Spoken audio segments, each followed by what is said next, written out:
Assalamualaikum warahmatullahi wabarakatuh. Kami dari kelompok 6 ingin mempresentasikan tentang dalil Al-Quran dan hadis tasawuf dan contoh praktis perilaku Nabi yang beranggotakan Elma Isadiah, Emita Sari, dan Erhan Redo Akbar. Langsung saja kita masuk ke materi pertama. Tasawuf adalah satu ajaran dari beberapa ajaran Islam. Tasawuf ialah memilih jalan dengan zuhud, menjauhkan diri dari perhiasan hidup dalam segala bentuknya. Tasawuf itu adalah bermacam-macam ibadah, wirid dan lapar, berjaga di waktu malam dengan memperbanyak salat dan wirid, sehingga lemahlah unsur jasmaninya dalam diri seseorang dan semakin kuatlah unsur rohaniyahnya. Tasawuf dengan kata lain menundukkan jasmani dan rohani dengan jalan disebutkan di atas sebagai usaha mencapai hakikat kesempurnaan rohani dan mengenal zat Tuhan dengan segala kesempurnaannya. Sebelum kita membahas masuk tentang ayat Al-Quran tentang tasawuf, kami akan mengemukakan beberapa definisi Al-Quran menurut beberapa tokoh. Menurut Dr. Andes Muhammad Yusuf Musa, Al-Quran ialah kitab suci yang diturunkan kepada Muhammad SAW dan disampaikan kepada kita secara mutawir. Sedangkan menurut istilah ahli syara, Al-Quran ialah wahyu dari Allah SWT yang diturunkan kepada Nabi Muhammad SAW sebagai mukjizat bagi beliau. Wahyu itu diturunkan dalam bahasa Arab dan disampaikan kepada masyarakat secara mutawatir, baik dengan lisan maupun tulisan, dan orang yang membacanya mendapat pahala dari Allah SWT. Al-Quran dan ayat Al-Quran yang menjadi sumber ajaran tasawuf dan sebagai pendorong untuk meningkatkan dan mendekatkan diri dari Allah, diantaranya sebagai berikut. Dan apabila hamba-hambaku bertanya kepadamu tentang aku, maka jawablah bahwasannya aku adalah dekat. Al-Baqarah ayat 186.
Baik, Assalamualaikum warahmatullahi wabarakatuh.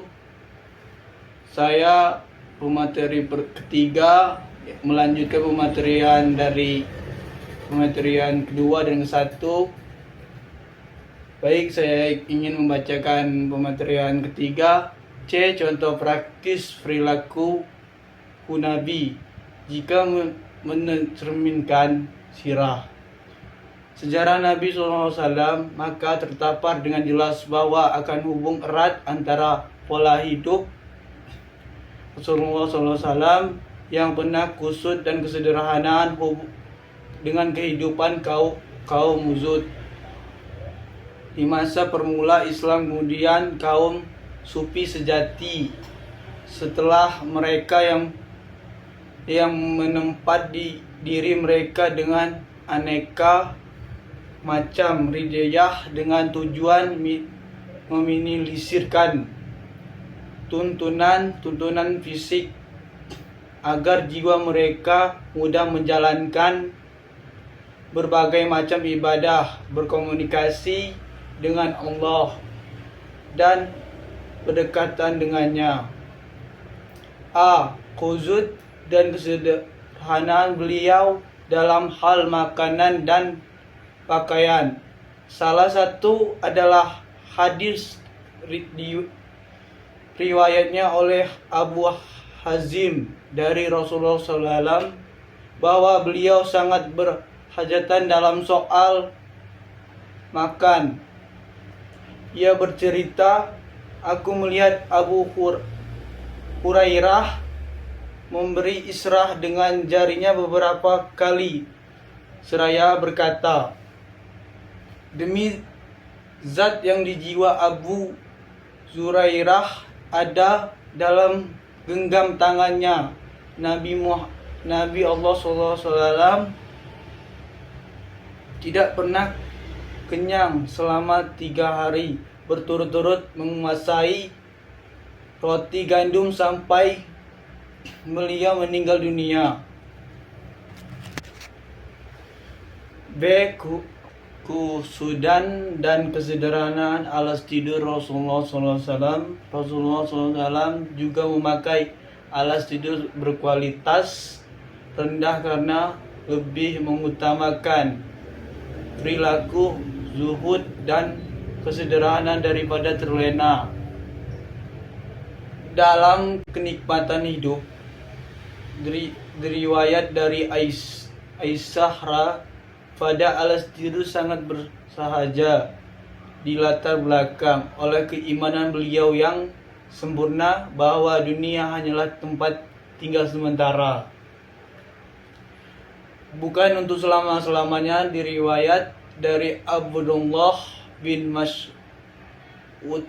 Mas'ud berkata, Rasulullah SAW tidur di atas tikar, lalu beliau bangun, tikar itu membekas di lambung beliau. Kami berkata, andai kami membuatkan hamparan lunak untuk Anda. Beliau bersabda, apa urusan dengan dunia? Aku di dunia tidak. Baik, itu saya menyampaikan materi ketiga. Wassalamualaikum warahmatullahi wabarakatuh.